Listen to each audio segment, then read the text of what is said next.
Estamos de vuelta. Hoy nos acompaña una de las voces más reconocidas en el ámbito de la psicología en España, con más de 30 años de experiencia. Ha dedicado su carrera a ayudarnos a comprender mejor nuestras emociones, nuestras relaciones y sobre todo a recuperar el control sobre nuestras vidas.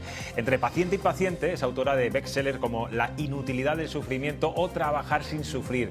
Vuelve ahora con un nuevo libro titulado Que nadie manipule tus emociones, una guía práctica para protegernos emocionalmente en un mundo que muchas veces nos desborda. María Jesús Álava, buenas noches. Muy buenas noches, José Luis. Bueno, este título ya lanzas un mensaje bastante poderoso, que nadie manipule tus emociones. ¿Somos tan vulnerables en esa manipulación emocional? Pues somos muy fácilmente vulnerables. Es muy sencillo manipular las emociones de las personas, y tanto a nivel, digamos, personal cercano como a nivel más colectivo. En el libro hablas también del secuestrador emocional, ¿no? Que es esa figura que entendemos más o menos quién puede ser, pero ¿cómo la detectamos? ¿Cómo podemos saber que alguien nos está manipulando y nos está haciendo tanto daño? Fíjate, no es fácil porque al principio son personas que tratan de seducirte. Te dicen lo maravilloso que eres una persona muy especial, eres única. Y entonces tú bajas las defensas, y en el momento que bajas las defensas empiezan a buscar tus puntos débiles para coger y extorsionarte. ¿Cómo lo sientes? Por el vaivén emocional que experimentas. Es decir, de repente son personas que te encuentras muy bien, te encuentras muy mal, sientes como una tensión enorme, te das perfectamente cuenta que están en ese momento presionándote al máximo, que es un chantaje emocional permanente. Son las personas que te dicen, si haces esto, por favor, entonces me vas a amargar la vida, me vas a destrozar, ¿cómo me vas a dejar? Actúan como si fueran dueños de tu vida y sientes que no tienes ningún tipo de libertad. Y además son personas que tratan de aislarte de tu entorno para que precisamente cuanto más débil, más fácilmente manipulable. La típica persona con la que no puedes estar relajado nunca, ¿no? Que siempre estás como en guardia, ¿no? Sí, te hacen estar en tensión, pero son las típicas personas que te desploman de alguna forma. Yo, de una forma gráfica, José Luis, te diría, te hacen sentirte muy poquito, te hacen sentirte que no sirves para nada, que no vales nada, bajan tu confianza, tu seguridad, tu autoestima, y así es muy fácil empezar a manipularte. Y luego tienen perfiles, ¿no? Pero eso sí, siempre van a buenas personas, siempre intentan manipular a buenas personas. Tú no vas a ver a alguien manipulador que intente manipular a una persona especialmente egoísta, agresiva, dura y tal, que va, en absoluto. Van a alguien sensible, vulnerable emocionalmente, generoso, con mucha flexibilidad. Ese es un poquito el perfil más clave para ellos. He leído varias entrevistas estos días en la presentación de tu libro, y hay una que yo como padre, y seguramente que casi todos los padres estaremos aterrados cuando diga ese titular que voy a decir ahora mismo: tenemos la juventud más manipulable de los últimos 20 años. Imagino que lo estás notando, gente que se acerca a tu consulta. ¿Por qué no tienen herramientas fuertes los jóvenes ahora? ¿Qué ha pasado a lo largo de los años para que las hayan ido perdiendo? A ver, José Luis, hace ya muchos años, hace más de 20 años, yo me acuerdo que publiqué El no también ayuda a crecer. Y lo que decía es, los niños necesitan pautas, normas, límites, hábitos, no para limitarlos, sino para que sean adultos auténticamente libres el día de mañana. Lo hemos hecho muy mal. Hemos fracasado claramente en la educación de las nuevas generaciones y hemos sustituido el esfuerzo por la sobreprotección, de tal manera que no les hemos preparado para la vida. Ante las primeras dificultades se hunden, les hemos ido quitando todas las chinitas del camino, y cuando tienen un problema, de repente no tienen ningún tipo de recurso. Es decir, las frustraciones vienen muy bien.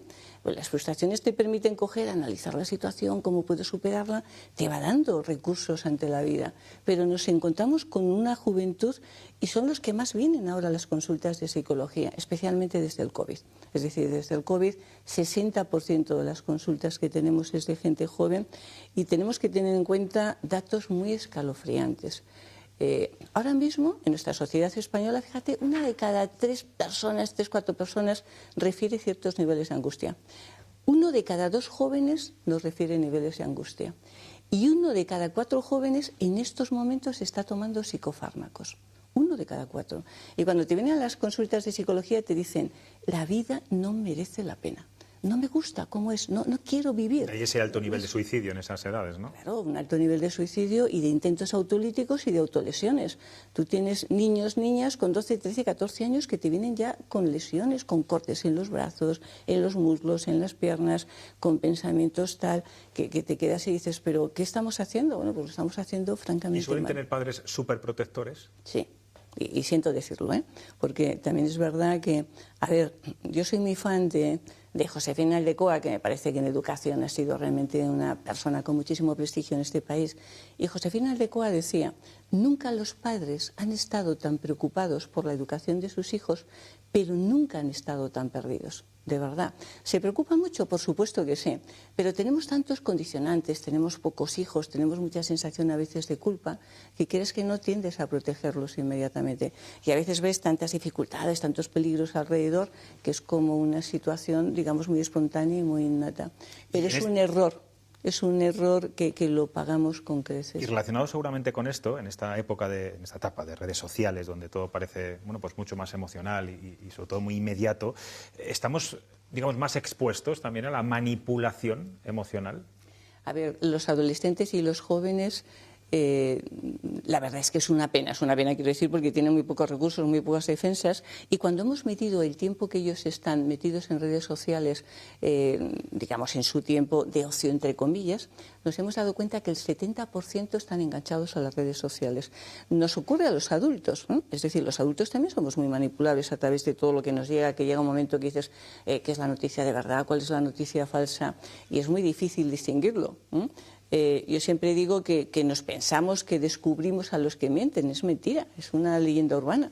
La mayoría de las mentiras pasan desapercibidas, la mayoría. Solo cuando la realidad es una bofetada con lo que has dicho lo descubres. Pero los adolescentes y los jóvenes ahora mismo viven en un mundo absolutamente en paralelo, del cual muchas veces los padres no tienen ni idea, pero ni idea, ni tienen ningún tipo de acceso, y sin embargo está teniendo unas connotaciones y una importancia enorme. Nosotros en Madrid colaboramos con la comunidad autónoma en el primer centro que se ha hecho de adicción a las nuevas tecnologías. No sabes lo que vemos, no te puedes imaginar lo que vemos. Y a qué edades, es decir, que te vienen ya con 11, 12 años, que están absolutamente enganchados, que es que su vida depende de eso, que no duermen por las noches. Es una historia realmente tremenda. Y es tan fácil porque no tienen filtros. O sea, si a los adultos que estamos aquí nos cuelan muchas veces determinadas noticias, imagínate a un chaval o una niña de 12, 13 o 14 años. Sí, a través de ciertas redes sociales, de influencers, tiktokers, en fin, que les parece que, bueno, es palabra sagrada. ¿Qué es eso? Vamos a hablar del desencanto de la política. Este programa es muy político y me gustaría también que abordemos este tema. No lo abordas en este libro, pero bueno, creo que puede ser muy interesante escucharte. Yo no sé si los ciudadanos se sienten ahora más que nunca manipulados también por la clase política, o no somos capaces de verlo. Yo creo que se sienten poco manipulados para lo manipulados que realmente están, en ese sentido. Yo creo que la mayoría de las veces no son muy conscientes. Fíjate, son conscientes a veces cuando miramos a lo mejor otros países, ¿no? Y de repente dices, ¿cómo es posible que en tal país haya salido una persona como tal? Y tú dices, pues muy sencillo. Han visto, a ver, ¿qué es lo que quiere escuchar la gente? Esto, ¿qué es lo que le llega? Vale, ¿cómo lo hago? De esta manera. Mira, hace más de 20 años, en un curso de comunicación que dábamos en nuestro centro, tenemos una directora médica que es una auténtica crack, y me acuerdo que me llamó después del curso y me dijo, María Jesús, esto lo tenéis que dejar de hacer. Eran unos cursos que hacíamos en abierto, a la gente le decíamos, oye, cómo reaccionar ante las críticas, cómo ser más asertivos, cómo crear un clima de confianza. Y le dije, ¿pero cómo que tenemos que dejar de hacerlo? Y dice, sí, porque esto en manos de los malos es muy peligroso. Hoy las técnicas de psicología se utilizan mayoritariamente desde la política para manipular las emociones. Y vuelvo a repetir, desgraciadamente es muy sencillo. Y no quiero yo parecer que estoy aquí diciendo todos mis libros, no voy a decir el nombre, pero en otro libro yo decía, no pasa nada. Bueno, en un libro que hablaba sobre la mentira, la verdad de la mentira, yo decía que, hombre, que no nos engañemos. Cuando me preguntaban por los políticos, ¿no? Yo digo, pues es que los políticos les entrenan. No digo para mentir, les entrenan para decir lo que quieren decir, cómo lo quieren decir. Pero utilizan los principios de la psicología en ese sentido.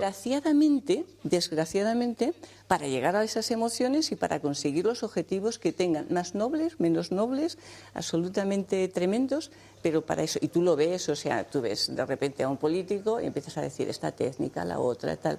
Antes lo veías mucho en los debates, por ejemplo, cuando tenían entre candidatos y tal, así esto era como maravilloso. O sea, yo me acuerdo del primer debate de Felipe González en aquel momento contra Aznar y tal, que desde el punto de vista de la psicología era una maravilla.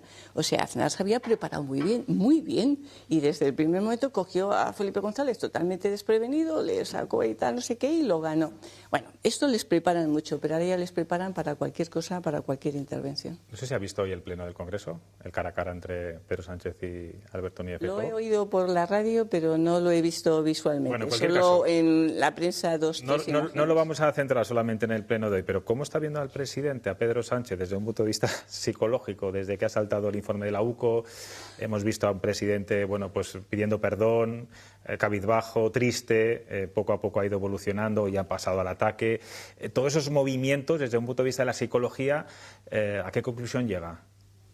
¿A qué es creíble, no es creíble? Como dicen algunos, fue todo un teatro lo que hizo el otro día en la sede de Ferraz. Yo creo que es muy buen profesional de la política y hace su papel. Y en general lo hace muy bien, para el objetivo que quiere y para el público que quiere. Hoy, en lo único que he podido ver un poquito por lo que tal, han hecho algo que es cuando a la persona le sacas un poquito de esa zona más de confort y tal, y entonces te demuestra realmente cómo es. A ver, te voy a poner un símil. Control, digamos. Sí, yo hago mucha selección de personal, y a veces cuando haces la selección de personal y tú quieres ver exactamente cómo es esa persona, y cuando es sobre todo para puestos muy delicados, y he seleccionado, por ejemplo, muchos años para controladores aéreos, bueno, puestos un poquito complicados, pues lo que hacía en la entrevista es que le creaba una situación de tensión de tal manera que le sacaba por completo de su control, y a partir de ahí ves cómo es la persona. Yo creo que hoy le ha pasado un poco, es decir, en un momento determinado se ha tensionado mucho y entonces ha actuado, digamos, con más espontaneidad. Y cuando actúa con más espontaneidad pierde muchísimo. Pierde muchísimo para los objetivos que realmente quiere conseguir, porque entonces se muestra probablemente en su peor versión. No quiero meterla en ningún lío, pero ¿se atrevería a calificar la salud mental de nuestros políticos, de la clase política actual? Les daría un suspenso a la mayoría. Un suspenso. Hay un tema también que a mí me gustaría abordar con usted. En los últimos años estamos viendo, bueno, pues un auge de psicólogos, de coaches, de figuras mediáticas en redes sociales. Seguramente todos tengamos en la cabeza muchos nombres, donde combinan esa divulgación psicológica con mensajes motivacionales y de autoayuda. Desde su experiencia, ¿cree que estas plataformas son una oportunidad para acercar la psicología al resto de la sociedad? ¿O se están, digamos, buscando soluciones demasiado fáciles a problemas muy complejos y con poco rigor científico? A ver, la psicología es una ciencia, esto es algo que los psicólogos no nos hartamos de repetir, y desgraciadamente este tipo, digamos, de plataformas, de mensajes, de científicos no tienen nada. Y vandalizan mucho lo que es la psicología, ¿no? A veces incluso, fíjate, hasta en los medios. Yo creo que tenemos que ir para hablar de cosas razonablemente serias, pero no de cualquier historia, porque lo vulgarizamos tanto que la gente te dice, pero yo soy muy psicólogo, psicóloga y tal, y dices, hombre, que no, que el tema es como mucho más diferente.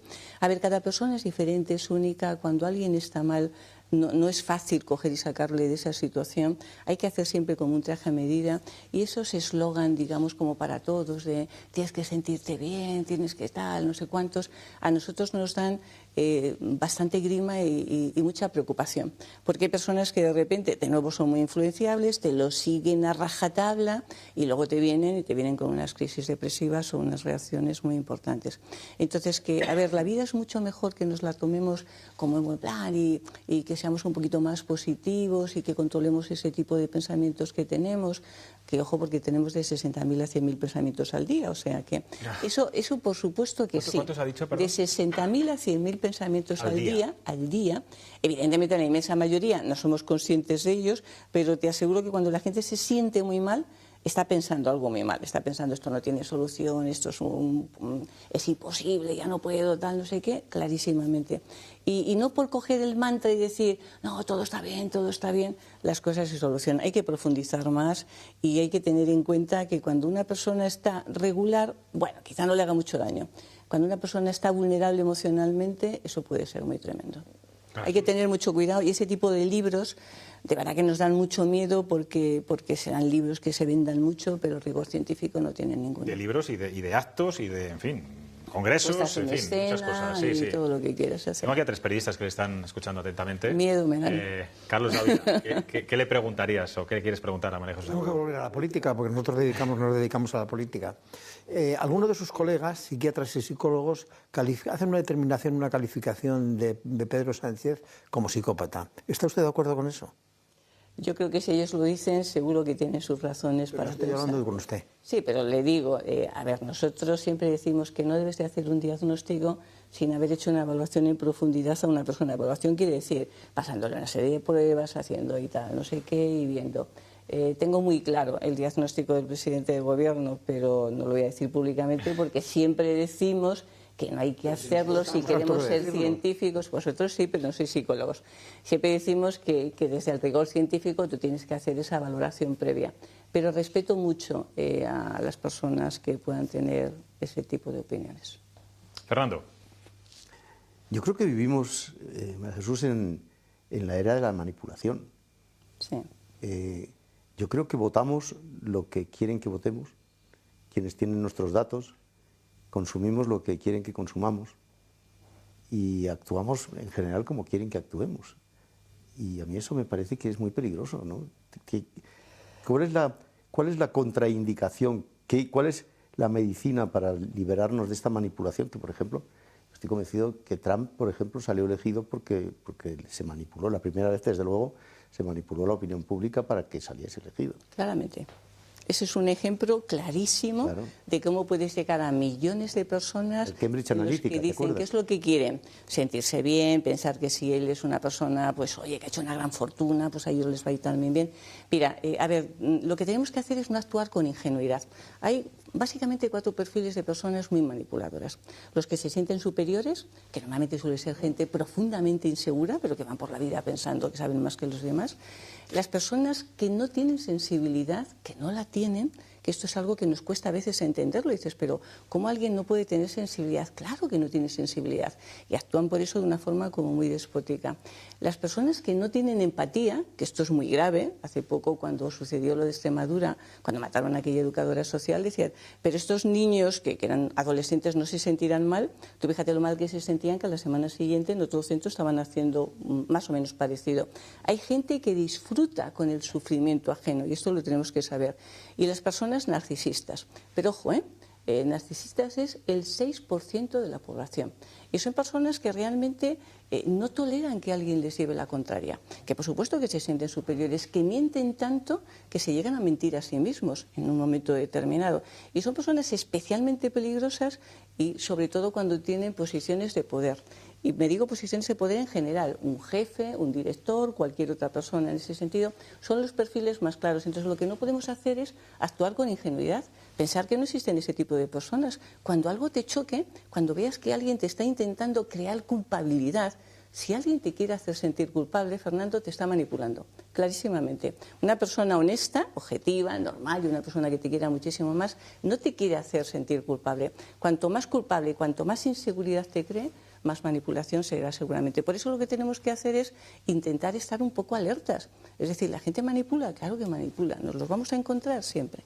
Pero hay políticos que acumulan esos 5 calificativos que acaba de decir usted, lo cual es un poco peligroso, ¿no?, para la sociedad. Es muy peligroso. Hay una cosa, es muy peligroso por la fuerza tan enorme que pueden tener. Claro. De verdad. Y lo que decíamos, y porque los ciudadanos normalmente de a pie estamos como muy desprotegidos contra esa manipulación. Hay una cosa, decía, que se llama síndrome de Ubris, que tú seguramente lo conocerás muy bien, que es el síndrome del poderoso.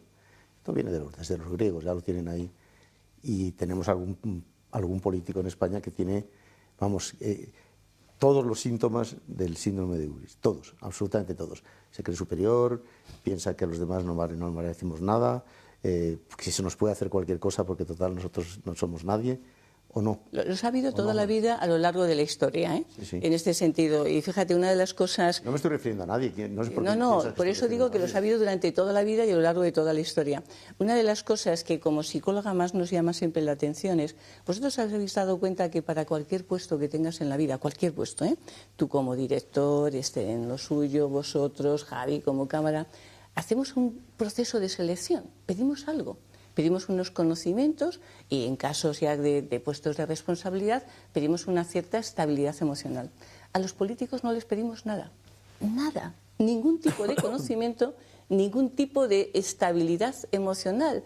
Tendríamos que medir la salud mental de todos los políticos, porque el impacto que tienen, que pueden tener realmente en millones de personas, es enorme. No se hace nada.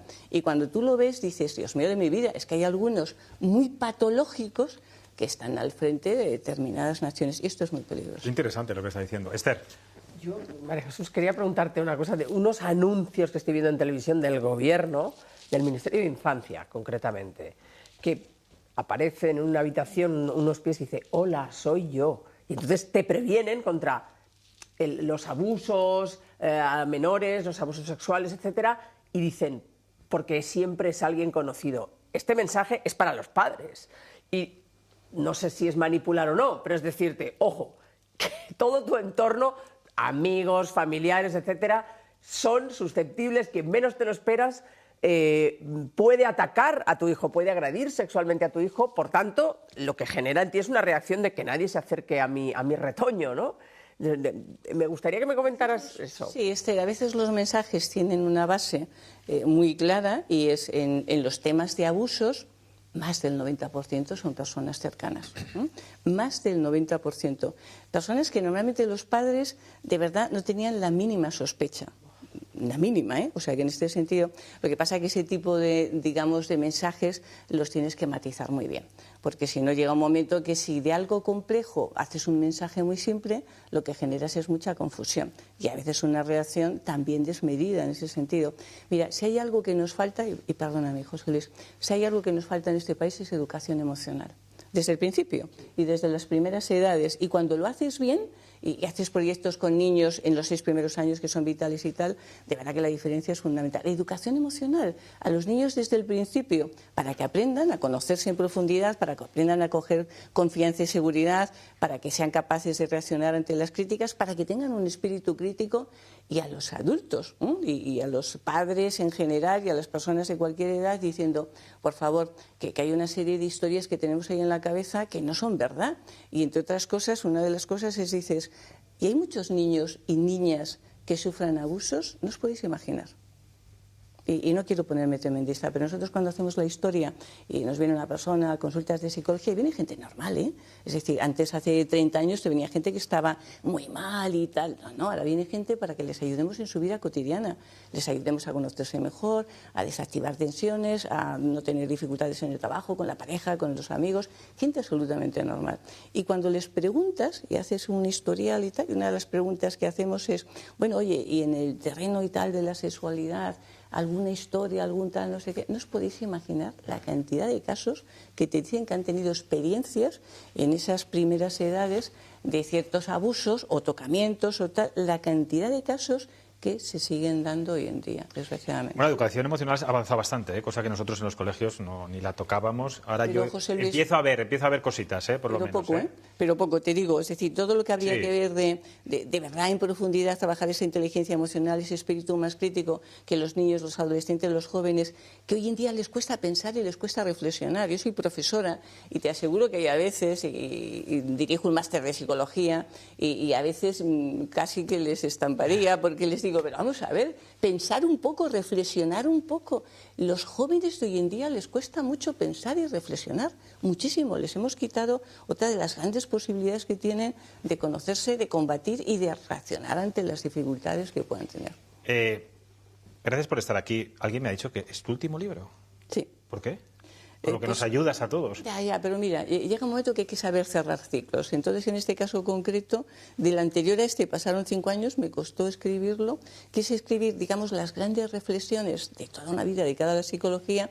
Hice algo que nunca había hecho y es que la gente te dice, ¿y vosotros los psicólogos os aplicáis vuestras propias teorías y tal? Y entonces, en este caso, el único, me he desnudado. Y en determinados capítulos he dicho, bueno, y que sepáis que en este momento, en los peores momentos de mi vida, la muerte de un ser querido, no sé qué, yo me apliqué la psicología de esta manera. Con lo cual, después de decir esto, ya no tengo más que decir. Esa es tu terapia, ¿no? Yo más que mi terapia, no, yo no lo diría, porque yo no necesitaba hacerlo en absoluto. Lo he hecho sobre todo para que le sirva a la gente, para decir que todos somos humanos, nos lo podemos hacer, pero si nos lo aplicamos, tiene resultado. Y he querido que sea algo muy práctico, que abra muchos ojos y que la gente se dé cuenta que, oye, o estamos un poquito alertas o efectivamente la manipulación va a ser día a día. Pues por lo menos sigue comunicando y yendo a los medios de comunicación, que es muy Comunicando, importante sí, tu labor. escribiendo más no. María Jesús, muchas gracias por estar aquí. Vosotros, de verdad.